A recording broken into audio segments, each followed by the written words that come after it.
La voiture numéro 8, c'est Jérôme Esteban. Allez, il s'élance avec sa série 1. Mettre le plus d'angle. Et il le fait très très bien.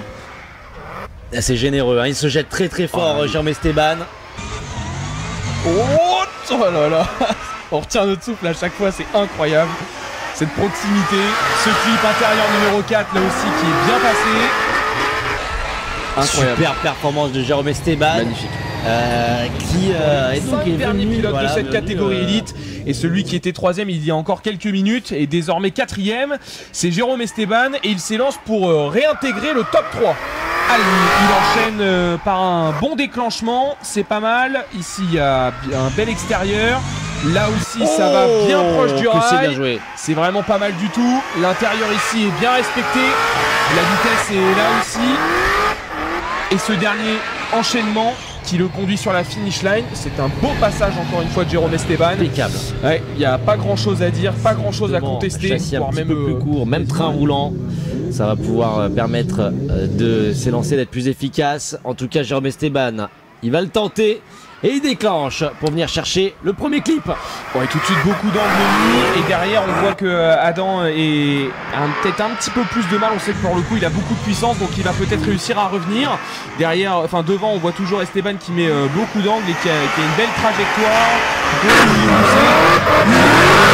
Numéro 5, et derrière Adam qui est à quelques distances, et ça a peut-être été un petit peu plus compliqué pour lui en tant que chasseur. Retour pour cette battle de ce top 32. Frédéric Adam à l'attaque qui se place ici pour venir chercher le déclenchement frame. Beaucoup d'angle derrière Jérôme Esteban qui va venir décroiser à l'entrée de la clip zone numéro 2. La 3 ici qui se présente pour les deux pilotes, un petit peu loin, mais on va prendre du bon rythme. Le bon rythme de Frédéric Adam c'est tout à l'heure, et qui nous montre qu'il est capable d'amener cette 92, monstrueuse 92 en haut de la côte de Calmont. Top 16 avec cette fois-ci donc Jérôme Esteban, et on va retrouver qui est à ses côtés. Justement, c'est Sofiane Yazid juste derrière, avec Jérôme Esteban qui déclenche ici sur eh bien, le premier virage, la clip zone numéro 2, la 3 qui se présente pour les deux concurrents, avec Sofiane Yazid qui va essayer de revenir chercher la proximité sur Jérôme Esteban. Elle va venir finir sur la finish line, et Sofiane Yazid qui, mine de rien, ne s'est pas laissé trop démonter.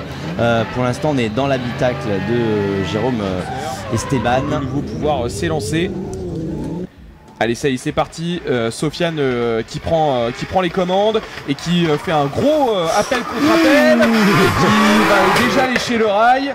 Oh, c'était très impressionnant. Bel extérieur juste ici. Il confirme juste là. Oh là là, c'est très très beau ce qu'il est en train de faire en tant que leader. Derrière, on a Jérôme Esteban qui lui, il est peut-être un petit peu plus distancé. Dont effectivement là, Sofiane Yazid, il a non seulement fait une bonne première partie de battle tout à l'heure en tant que chasseur. En tout cas, Billy, eh bien, ils sont vraiment très très chauds ici à Calmont, hein, et le départ a été donné. On l'a presque raté. Eh bien non, il est là, Jérôme Esteban, leader, qui déclenche très généreusement avec Surtan Kaline qui va vouloir venir mettre la proximité. Que c'est bien joué de la part de Jérôme Esteban qui place bien son auto sur la clip zone numéro 4. Surtan Kaline perdu dans la fumée, presque au bord de piste, et Jérôme Esteban sur la clip zone numéro 5 et la finish line pour les deux pilotes. Retour cette fois-ci. Ça s'enchaîne, c'est intense. Surtan Kaline, leader, Jérôme Esteban qui va déclencher un petit peu plus large. Surtan Kaline, discret mais efficace sur ce premier virage. Jérôme Esteban va falloir chercher la proximité, un petit peu plus en bas. La clip zone numéro 2, la 3, la belle entrée pour les deux pilotes qui se suivent uniformément. On va rentrer ici sur la clip zone numéro 4. Attention de pas laisser Jérôme Esteban et la finish line pour les deux pilotes. Qu'on n'oublie pas son savoir-faire, et que là, quand il sort ce genre d'auto, c'est pas pour rien. Place maintenant à la piste avec Jason Banet qui déclenche le rail de Jason Banet qui est venu se taper dans celui-ci avec Jérôme Esteban qui est resté de marbre derrière. Jason Banet qui s'applique maintenant pour remonter sans difficulté vers la clip zone numéro 4. Qui passe la finish line.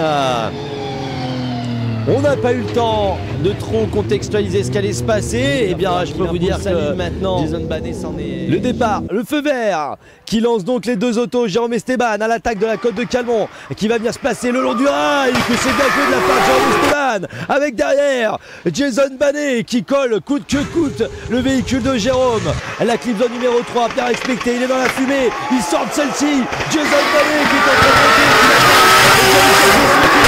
de champion de France et qui va venir pousser une dernière fois Jérôme Esteban. Calmont, la quatrième manche et en leader vous allez retrouver Jérôme Esteban face à Laurent Nikita. Ils sont partis les deux pilotes. À l'appel contre appel, ultra généreux. Oh, c'est touché sur le véhicule de Laurent Nikita qui s'est fait rabattre par le véhicule de Jérôme Esteban. Ultra généreux au déclenchement, Jérôme Esteban qui est venu balayer le nez du véhicule de Laurent Nikita qui, eh bien, n'avait pas...